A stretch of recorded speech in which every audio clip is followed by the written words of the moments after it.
Welcome to Bridge the Atlantic, where we get to know the people behind the creative industries. We are your hosts, music web designer Ross Barber-Smith, owner of Electric Kiwi, where we create awesome custom websites for bands, artists, and musicians. And I'm musician, filmmaker Marcio Novelli. If you'd like to be a part of my brand new solo album, please visit marcionovelli.com/pledge. This week we're welcoming Nashville-based singer-songwriter Gabe Dixon to the show. Gabe's music's featured in movies and TV shows. His track Find My Way is the opening track in the 2009 movie The Proposal, and All Will Be Well was featured in Parks and Recreation. He's also performed live on the Jimmy Kimmel and Craig Ferguson shows. Over the past few years, Gabe has changed almost everything about his career. Following the release of 2011's One Spark, he has focused on starting from scratch, making the transition from major to indie artist by leaving his longtime label and management group to do things his way. With his latest album, Turns to Gold, out now, we're looking forward to hearing more about the record, talking with Gabe about the transition from major to indie, and the advice he'd offer to his fellow musicians. Hey Gabe, how's it going? Good, how are you? Not too bad. We're doing pretty well. Good. Yeah, well, that's the word. So at least one of us like to use proper grammar. The other one's from Scotland. Okay. Ooh, not gonna burn wait. so early. And the other one's British. Technically British. Oh, jeez. All right, Gabe, let's get things started right away and have you tell us 3 things about yourself that everyone should know. Everyone should know. Let's see. How about let's see. I'm just deeply connected to music since I was a kid. It's kind of part of how I relate to the world. I'm not a super extroverted person. I'm really more about the music, and I communicate better through music than through conversation. But I'm going to do the best I can today. And I'm kind of a family man. I have a wife and a child at home, so I love to spend time at home whenever I can, which sometimes is not that often because I go on tour a fair amount. But also, I'm pretty laid back, and I'm a vegetarian, and I've been vegetarian my whole life since I was born. Is there anything else for us to have in common? I'm vegan, have a wife and 2 little boys. And what was the first thing you said? Anyways. Oh, you live and breathe music. Yeah, of course. Yes, that's right. Well, we're right on the same page, man. This is awesome. How old's your little one? He's 6. Oh, yeah. 6. How's that going? It's great. He's in kindergarten and he loves it. So I've got that to look forward to. Yeah, you do. How old is yours? I've got a 3.5-year-old and a 1-year-old. So they're still on the 3.5-year-olds in the driving me nuts stage, Yeah, but he's just out of the trying to kill himself all the time phase. Kind of. But now he's just jumping off everything. You know what I mean? Yeah. It's a lot of fun though. It's great, and it is difficult to maintain a music career while also trying to be a great husband and most importantly a great father, as I'm sure you know. Yeah. It's not easy even when you're in town all the time. So me being gone definitely adds an extra challenge, but I'm up for it. I love it. So that's right. Yeah. So you've had both the major label and more recently the independent experience. I think that there are pros and cons to both. So at this moment in time, what would you say you prefer? Independent. At this point, it's new to me. It's novel. There were great things about being on a label. You had more kind of upfront resources, and you had a lot of people looking for you. But I don't know.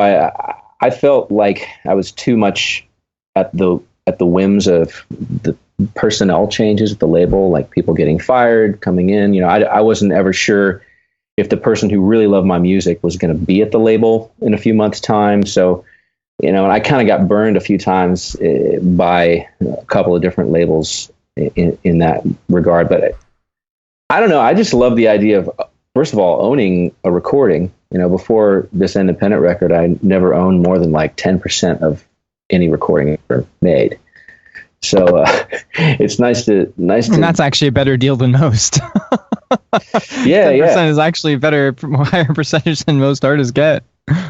Yeah, it's a trade-off. I don't know that I would have done that well as an independent artist just starting out because I didn't have any you really do still have to have a good team, like a good management team and a good booking agent and all that.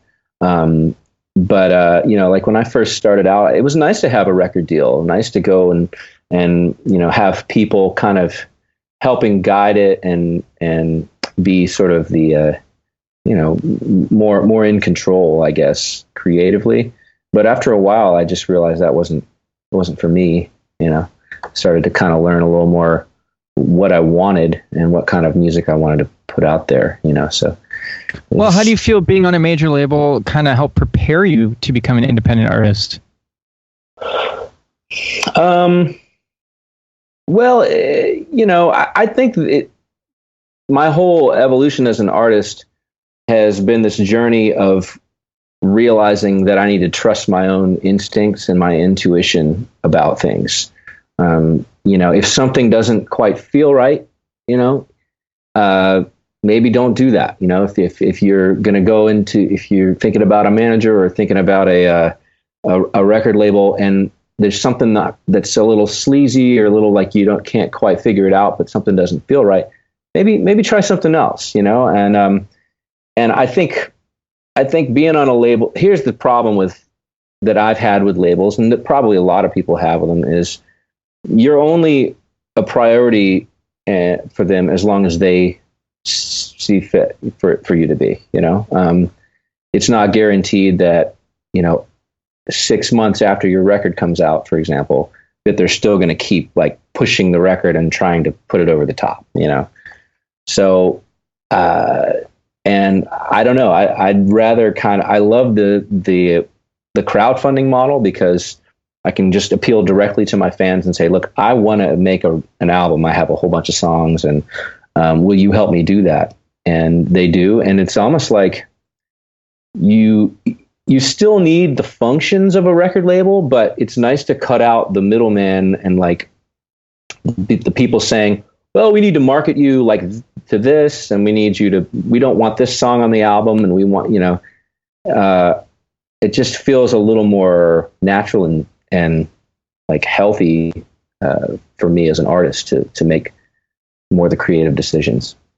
I think that answers your question, I hope. Yeah, I love that you said trusting your instinct, because, without getting into too much detail, I've personally had experiences where, I didn't trust that instinct, and every single time you regret it. There's just something in your gut that when you follow it, and because sometimes this gets in the way, you rationalize it and think, why am I feeling weird about this? This person's really, what's what I'm looking for? It's a very important person in the industry. I've got to do this or that with them, but that might be right for 100 other people. But if something's not clicking here, it's just not the right fit. And it's like, whether it's psychological or even a spiritual element to it, who knows? I think it's important we listen to that, and it sucks when that too, but you still ignore it for whatever reason. You go back, I'm like, why did I ignore that? Yeah. So I'm really glad to hear you say that. I'm really glad to hear you say that. Cool. Yeah, it's the head kind of like taking over for the gut and the heart. It's like it's like, wow, everything. My head's telling me this is the right thing. Like this management company or this label deal, like this is the big time, right? They're going to make everything happen for me. But, and the other thing is, at the end of the day, I mean, it's on me. Like I remember when I was still probably 20, I was in college, and I'm kind of a little bit of a space cadet in some ways. I'm sort of like spacey. I'm always thinking more about music than a lot of other things. And I remember my mom saying, I was still like living at their place, and she was like, you're the president of your corporation. I was like, yeah, whatever, But it took me a long time to like realize that's like, if I'm not like the engine and like making it happen, and driven to do what I do, nobody else is going to do it for me. They can help, but they're not going to like make it happen. So. Yeah, exactly. I mean, at the end of the day, no one cares as much about your careers as you do. No one, people may really love what you do and they are behind you, but no one's as invested as you are in your own success. So I think you do have to take control. I guess even if you're on a label, you still want to be in the driving seat. They should be working with you to help you achieve, and you don't want to be their pawn, I guess. They should. Right. They should. Right. I know they don't. I want to quickly jump back to the gut thing, because I heard a really interesting. I can't say it's a fact for sure because I don't know if it's a fact, but I heard that there's something like 10,000 brain cells in your gut, which is more than Really? like one part of your brain or something. And apparently that's one of the reasons why you should trust your gut, because it's thinking as well. I challenge our audience to look this up and let us know if Ross is onto something genius here or if he's not. It's not my theory. It's not my theory. I did hear this. That does sound familiar. I heard it somewhere, but you know what I'm like. Sometimes I have dreams. Things posted on Facebook, like it's always April right. Fool's Day, who knows? Well, I tell you, I would not be surprised, because there's so much that we're doing that we aren't controlling with just our thoughts. Like if I lift my arm up and put it down, like I'm not telling every single muscle and tendon to move. It's like we just do things and know things naturally in the world. And so I think there is a kind of intelligence that maybe we're not as tapped into as we should be. And maybe I just looked it up. The gut brain. It's true. It's true. Your gut and even your heart. Even your heart too. Heart and gut. Isn't that interesting?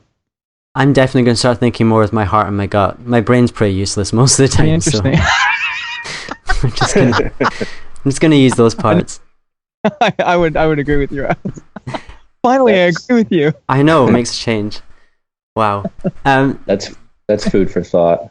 Oh, it is food for thought. And do you know what? I think I need to just feed my my gut brain cells even more. So yeah, I like that.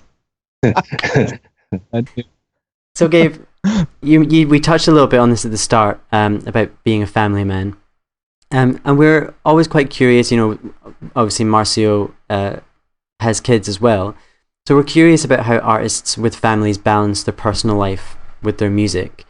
Do you have any advice or any tips for artists who are maybe struggling with this? Maybe they're worried about going on tour or not sure how they're going to find that balance. Mm-hmm. Yeah, if you're on tour, I would say every day you got to talk to your significant other, your if you have kids, to your kids, because it's like if you're gone and you let one day go by, then there's no relationship, like it's just in your head, So if you want to keep the relationship healthy, you have to keep like nurturing it and staying in contact, even when you don't necessarily aren't feeling like talking. It's just better to keep that connection going. Yeah, that's the main thing from my perspective. And you have to, when you're home, you have to make time for it, even when there's a part of you that just feels like you need to work all the time, and this is true of anybody, whether they're in music or not. And if you kind of are self-employed, like a lot of musicians are, you just have to make your own. You have to create the space for being with your family. Like I had a friend who was super busy, and he just made sure that he had dinner with his family every night, even if it meant going home, having the dinner, and then going back to work. Just to keep that connection, because if it's important to you to stay married, to stay, in a relationship with your family, you have to put the work in. So. Kids need structure and they need consistency more than anything, Mm-hmm. So like even like you said, that's like me. Like dinner time is dinner time. No matter what, when possible. We all sit down. Even if Ross is calling, Marcio, I need you. It's like, no. Now it's time with my kids. You put you on the tablet. You can have dinner with us. Yeah. Well, that's probably happened Right. actually. Yeah, that probably has happened. So your new record came out. I'm really excited because Gabe and I worked on Gabe's new website, and I previewed some of the artwork. I think I'd maybe heard one of the tracks while we were building the set. I can't quite remember, but it's nice now to sort of see the album is now out, and it's sounding great. So why don't you tell us a little bit about the new record and why everyone should check it out? Well, I recorded it last year in Nashville at a studio called The Smokestack with a producer named Paul Moak. And I called in some of my favorite musicians who I've played with over the years. And we just John O'Ricks, who's a drummer who was in my band for a long time. We were college roommates. He now plays mostly with the Wood Brothers, but he came back and played on this whole album. Victor Krauss played on the album, bass on the album. A guy named Chris Donegan played guitar, and a bunch of other really special guests. And I've always, as a musician, I've always loved the way musicians play together, and so I decided I would kind of just get all these guys together. And on the very first day of recording, that's when I started playing them the song. So we didn't have any rehearsals beforehand or anything, because, you know, when musicians are that good, they can just hear the song and play it, and it keeps the freshness, you know, that I feel like after a couple of days of playing a song, sometimes the freshness can go away. So I would literally play them a song, and we would write out a chart and then go in and record it. And that's how the whole album went for about 5 days. And in those 5 days, we got the basic tracks done. And then Paul Moak and I finished up the vocals over the next few weeks. And we had a couple special guests come in. Natalie Prass came in and sang a guest vocal, which was nice that we got her, because she was on tour with Ryan Adams opening for him. And it took us a while to like coordinate the schedule. So we ended up waiting until they came through Nashville to play the Ryman Auditorium. And she was able to drop by the studio with her little dog and sing the part. And so anyway, it was cool, you know, when I did it through Pledge Music. So I got to kind of keep the fans involved with little videos as I went along of, here we are recording vocals, here we are listening to this thing we just recorded. And that was kind of fun. And I think people enjoyed it, you know. I think that, because I'm, like I said, I'm really kind of more of an introverted person. I just like to play the music and like make the best album I can. And it doesn't come naturally to me to let folks into the process. So I think it was good for me to do that, you know. I couldn't relate to you anymore. I'm doing a Pledge Music thing right now too, and believe it or not, I'm similar to you in the sense that when I'm working, I kind of just want to be in that world. You know what I mean? Just want to. So you kind of have to step out of that a little bit to share it with people, which is amazing. You want to share it, not that you don't want to share it at all. It's just that you also don't want to be taken away from what you're so focused on. You know, so it takes a lot. But it's a payoff. It's a payoff for sure to share that process with people, and it's exciting. Yeah, it's funny how there are people who just do that naturally. Like they'll, you know, I was on a trip with some people, and this one gal was just like, everything we did, she was Instagramming it and like taking a picture and like doing a video. And I'm like, wow, I mean, I guess maybe the more you do it, the more natural it becomes. But I don't know. I'm still working. I think there needs to be a balance. I guess just for me, I know Russ, we've talked about this before. I think there needs to be a balance. So you can share a lot, but I think you still need to have boundaries, whatever that means to you. You still have to have boundaries of what you're not going to share, you know, just so you still have somewhat of a personal life, because that's so important, you know, where some people, I guess because I think there's a fine line in sharing and then exploitation, you know what I mean? So it's like, again, and that different definitions to each person, I think, you know, I have a line where what's exploitation, you know, versus what's just sharing music and life with people, you know? Yeah. So, I always worry that people are, you know, I'm just going to put too much out there and people will be like, oh, him again. God, I'm not going to watch that. You know, unless it's like all over the news 24/7, like Justin Bieber, and some people are still not sick of him. I think we're okay. That's a good point. We're okay. That's a really good point. I got a good question for you though, Gabe. Something I'm actually really interested in knowing. If you could have known just one thing when you first started your career in the music industry that you know now, what would it be? Oh, I think I'd probably go to what I said before, which is kind of to trust my intuition on things. That's really the main thing I would say, is just kind of trust your intuition.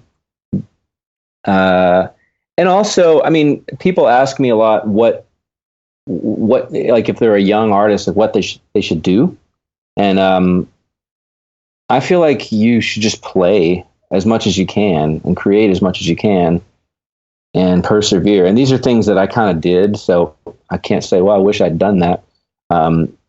But that's one thing that I think is really important. I mean, when you're just starting out and really trying to establish yourself as an artist, like you can't really play too much, I mean, because every time you play, you're getting better. And, I really think there's something to be said for Malcolm Gladwell's theory on the 10,000 hours, making you become sort of a master at something. And so you just got to go out. I don't even know how many gigs I played where I probably sounded bad, I mean, as good as I could, but and you just kind of like refine your thing. When it comes to live, for me, for example, it was just being on stage and like connecting with the audience. That took me a long time to sort of get a natural feel for, to the point where now I go up on stage and it's like, some people feel like I'm almost like a different person on stage, because I'm sort of quiet and reserved when I'm not on stage, and then I go on stage and I'm talkative and like say things, but it's just because I know what my role is up there. I know that I'm the guy that's supposed to like keep it somewhat interesting, and those are the kind of things that I just learned from doing it over and over and over. And so, yeah, I would encourage younger artists to do that, but mostly trust your feelings. That's a big one, and it's hard to do sometimes. When people are like, this person is a bigwig, they're gonna like make it happen for you. Yeah. So anyway, we had that conversation, but you have to live with your choices. You need to live with your choices. They don't need to live with your choices. Anyone else that tells you that. And speaking about trusting your gut feeling, I want to know your gut feeling for the next 20 questions. Are you ready to do this? Oh my God. Okay. Sure. All right, here we go. Coffee or tea? Coffee. We know the answer to this one already, but meat or veggies? Veggies. Yeah! Yeah, I did one of those like vegan things. Like, yeah! So geeky. Love it. TV or Netflix? Netflix. We're total cord cutters over here. We don't even have a cable subscription. Oh wow! Netflix all the way. But it's all good. And when you're watching your Netflix shows, are you on Twitter or Facebook? I spend more time on Twitter lately. But and when you're on Twitter, are you ever eating yogurt or are you doing yoga? Oh my God. We're really trying to shake these up, Ross? Is this is that a serious choice? These are actually the questions. Yeah, yoga or yogurt. Does it have to be one or the other? Yogurt or yoga? Oh man, unfortunately, I'm gonna have to say yogurt because I just haven't been doing yoga lately. I'd like to, but yeah, yogurt. Batman or Superman? Oh man, God, this is hard. He's so mad. He's like, "How dare you make?" How do I decide? I guess there's a case to be made for each one. Superman is like, that's my natural first choice. But Batman is like one of us, He's not an alien. So it's easier to relate to, except for that. Yeah. I'm going to go with my gut. I'm going to go with my gut on this one and say Superman. There we go. Nashville or Brooklyn? Nashville. Although I did live in Brooklyn for a year and a half. I loved it. But Nashville's where I grew up. So it's where I live now. Indie or major? Indie. Studio or stage? I guess stage. Yeah. It's so different, right? It's hard to... It's so different. I spend more time... Performing. I spend more time on stage lately, so I'm gonna say stage. Canada or Scotland? Oh. What are you doing this to me? There. Wow. That question's been from the beginning, hasn't it, Ross? We've been asking that question from day one. Yeah, I think so, yep. I mean, I love Scotland. I've done some touring over there, Glasgow especially. I really That's where Ross is. There you go. Okay. Well, but I've spent more time in Canada, and I think because I'm just the neighbor to the south, I think I'm going to have to go Canada. And I have so many friends in Canada. If you're making me choose, then I have to. Choose. I have to say Canada. Yeah. Vampires or zombies? Vampires, no question. Oh yeah. South Park or Family Guy? It used to be Family Guy. I think it's South Park now. South Park's pretty awesome. Education or experience? Education. Style or substance? Substance. Michael Jackson or Michael Bolton? That's a serious question. Michael Jackson. Oh yeah, no question about that one. So Celine Dion or Marilyn Manson? Oh man, God, that is not an. Can I say neither? No. Wow. Celine, like which would I just? Oh man, Go with the gut. Because I don't want to say Celine because I'm not really a Celine Dion fan, but I'm probably more of a Celine Dion fan than a Marilyn Manson fan. Yeah. I have to tell you this. When I was in college, there was a tour. I saw the Rolling Stones, and the first opener was the Dave Matthews Band, and the middle opener was Smashing Pumpkins. This was at the Orange Bowl in Miami. Okay. And Smashing Pumpkins brought Marilyn Manson on for a song. It was pretty cool. Nice. But awesome. I can't really connect with Marilyn Manson as much as Celine Dion. Sure. Which really doesn't say anything for Marilyn Manson at all. Sorry. Ricky Gervais or Ricky Martin? Ricky Gervais. Oh yeah. Whale or kale? Did you say whale or kale? That is pretty much everyone's exact response. Because of his strange accent. Kale. I like kale. What can I say? You're a vegetarian. I mean, I hope that you like kale. I mean, it's a staple. Bette Midler or the Riddler? The Riddler, I guess. Well, I'll say Bette Midler because she's a musician and I'm a musician, I guess. There you go. And the final question, which is the most important, because it will determine the future of our potential friendship and future relationship. Here we go. Ross or Marcio?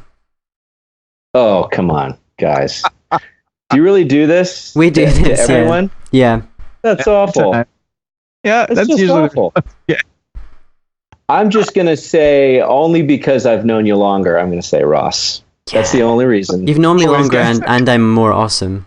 Or something. And you designed my website, so that's Speaking of designing your website, it is GabeDixon.com. Apparently, a lot of people have been really liking how it turned out and have been requesting Ross to make a website similar to it. So that's great. Go to GabeDixon.com. Check that out. You're also on Twitter as Gabe Dixon Music, and your Instagram is Gabe Dixon. That's very easy. And your Facebook is Gabe Dixon Band. Everyone should go check that out. Yes. Am I right? That's right. Yeah.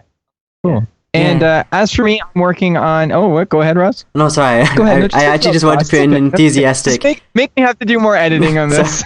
I just wanted to put in enthusiastic... Yeah! I don't know why. I was going with my gut. That's all I can say. That was a good one. It's important. It's important. Yeah, very important. Go with your gut brain. Gut brain. That's the title of the episode right there. Full circle gut brain. As for moi, I'd love for you to be a part of my brand new solo album by going to marcionovelli.com/pledge. You can also watch my award-winning documentary about the making of my last album for free at marcionovelli.com/walkingproof. Make sure to follow me on Twitter, Facebook, Instagram, and Spotify, which are all my name, Marcio Novelli. And I'm working on websites for various artists at the moment. You can check out my work and my blog posts at electrickiwi.co.uk. You will find me on Twitter and Instagram as Electric Kiwi and on Facebook, Electric Kiwi Design. This episode was brought to you by Chris Keaton. If you'd like some help navigating the music industry, go see him. Also, Buck Naked Soap Company. They make amazing vegan soap. I've personally used it, and they are awesome. And finally, Social Surge. They market your Twitter, Instagram, and YouTube. All links are in the show notes, so make sure to check them out. And if you'd like to sponsor the show, visit patreon.com/bridgetheatlantic. This has been great, man. Really loved having you on the show. Thank you for having me. It's been fun. Good luck with the album, and good luck going independent, man. I wish you all the best. I think it's going to be great. Thanks a lot. I appreciate it. You're welcome, and everyone needs to check the album out because it's awesome. Yeah, what you said. Thanks for watching Bridge the Atlantic. If you like what you saw, make sure to like, favorite, and most importantly, subscribe so that you don't miss each week's episode. Please feel free to leave us a comment letting us know what you think of the show. Follow us on Twitter, Instagram, and Facebook, and subscribe to us on iTunes so that you can listen to us on the go.